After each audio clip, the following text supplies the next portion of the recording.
This video is gonna be totally insane. I just got back from a crazy trip, just got my hair cut, and here I am. I actually don't even know how my haircut looks. Ah, there's a boom mic in the shot. I think it looks pretty good. It got cut by a woman who looks a bit like a deer. Like she has a deer body and then just a woman's face. Hey there.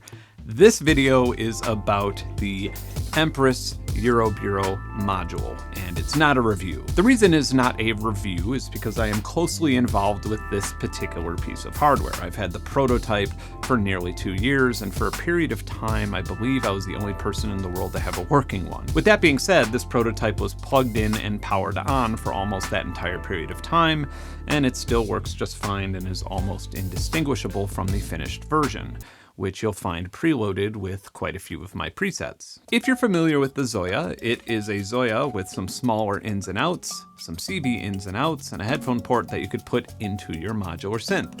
Better yet, it's a ZOIA that you could put on your desktop or even on your lap. You could plug some headphones in and make music or effects or whatever it is that you like doing using the unique, colorful interface. If you are not familiar with the ZOIA, I would probably describe it in one sentence as a pedal, where you can make your own pedal on by combining modules that are represented by active animated blocks of color. There's really no deep menu diving, touchscreen, or GUI. And once you get a hang of the odd but very intuitive interface, you can make things really, really quickly. And you'll see me put that to the test while I make generative patches sitting on literally the hottest place on the planet. So with the ZOIA being a pedal where you can make your own pedal, a whole lot of people like myself immediately started using it to make entire generative ambient soundscapes.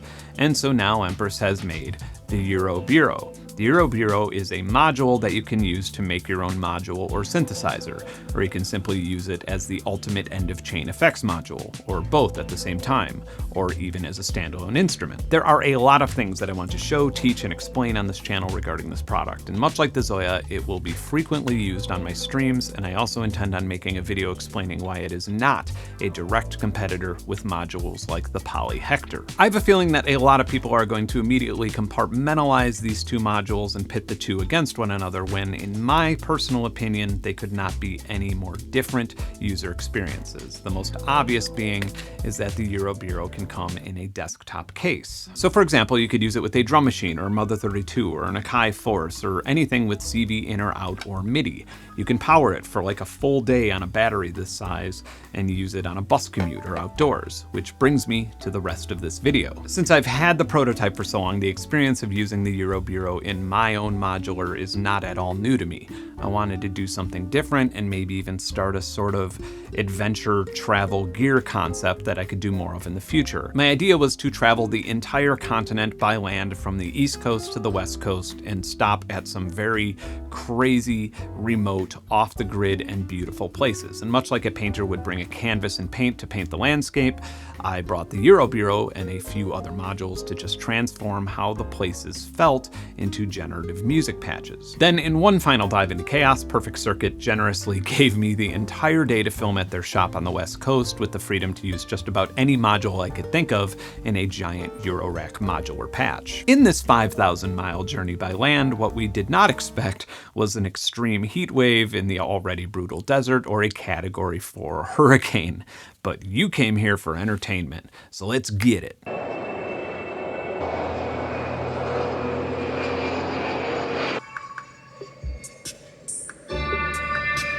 And I will briefly explain a bit about how it was set up afterwards. Get to watch the chat live. I don't know if I'm going to participate all that much. I love thunderstorms so much. I used to be a storm spotter when I lived in the Midwest.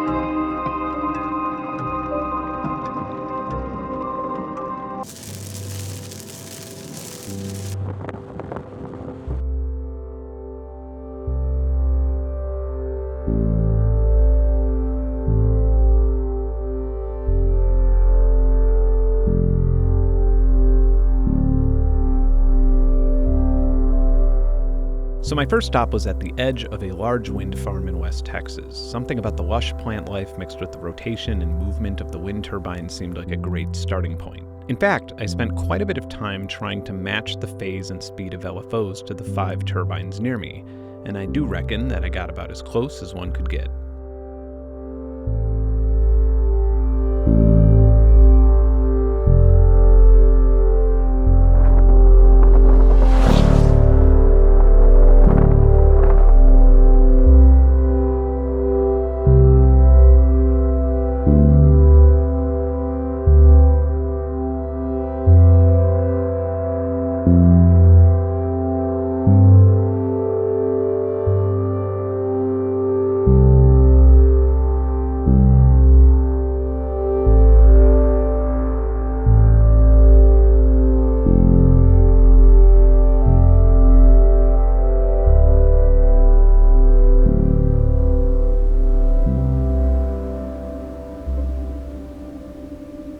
This is White Sands National Park, also known as White Sands Proving Ground or White Sands Missile Test Range, home of the Trinity site where the first nuclear bomb was ever successfully tested. I expected to make some large, wondrous-sounding patches here, but I was more inspired to make something that underscored the liminal feelings, surrealness, and the added dark history of the place.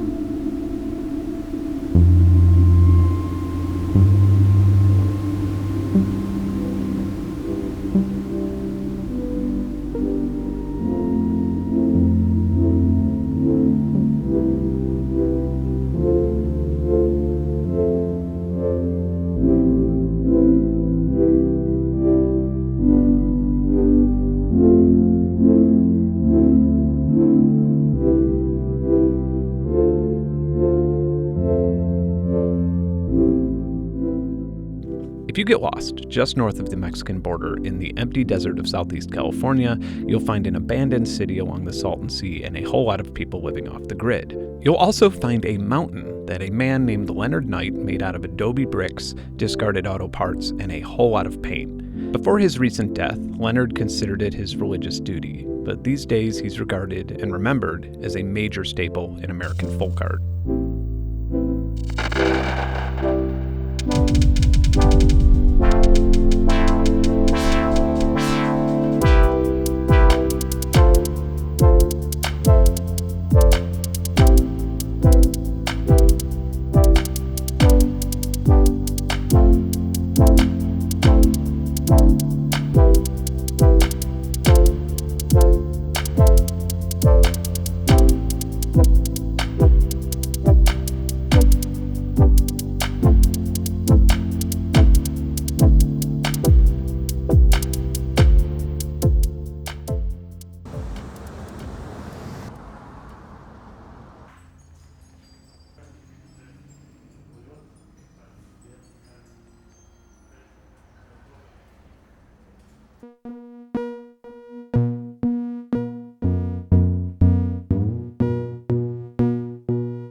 Death Valley is a place of extremes. It is the the largest national park in the continental United States, and it sits beside the highest point, Mount Whitney, at 14,505 feet. Oddly enough, the lowest point on the continent is also here, at 282 feet below sea level. The air temperature at this particular spot can get up to 134 degrees Fahrenheit, or 57 degrees Celsius. The ground surface temperature gets up to 201 degrees Fahrenheit, or 94 Celsius, which is enough to melt the soles on a lot of sneakers.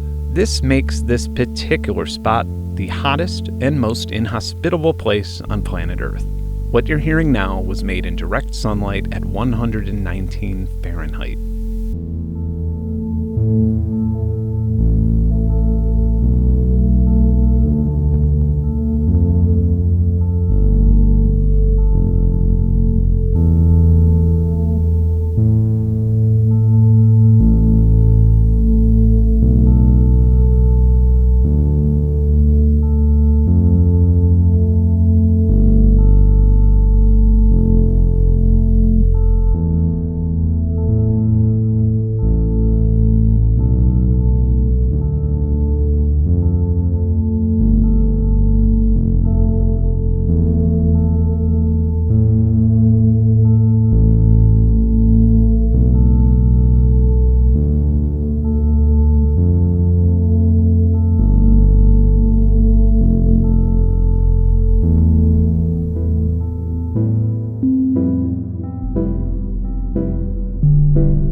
The rest of my trip home was met with a different and unexpected extreme, a Category 4 hurricane. The low pressure from the Gulf helped breed some beautiful supercell storm systems in eastern New Mexico and Texas. I found myself storm chasing off the grid on a rocky path that I absolutely should have not been driving my car on, but it did provide the perfect spot to create one last patch before muscling through the next 2 days of heavy wind and rain.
Now, as I'm saying this, I obviously don't know how the video turned out, but the experience to me was an amazing way to grow further into an instrument. And like I mentioned before, despite all the craziness, expense, time, and stress that goes into making a video like this, I'd really love to do something like match a specific product with a specific place in the world and just be creative in new and interesting ways. I did not do this alone, by the way. A lot of the beautiful shots that you see in this video are from Michaela Bailey of Akimbo Production, and this video would have not been possible without her camera work, lighting, and, let's admit it, bravery to blindly take an insane trip like this.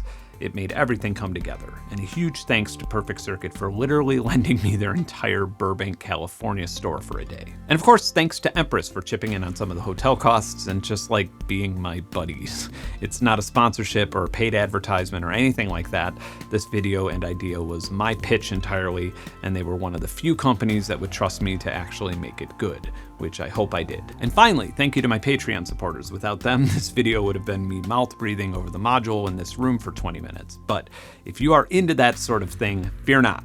I have more Euroburo content coming soon where I'll get much more technical. And as always, if you like this video, subscribe to my channel. If there's anything you want me to cover in the future, let me know in the comments. If you want access to a large Discord community with everything from music making sessions to game servers, and if you want access to audio assets and unreleased music that you hear in this channel, and even audio stuff that you don't hear in this channel, then my Patreon is for you. You can join our amazing community for as little as $1.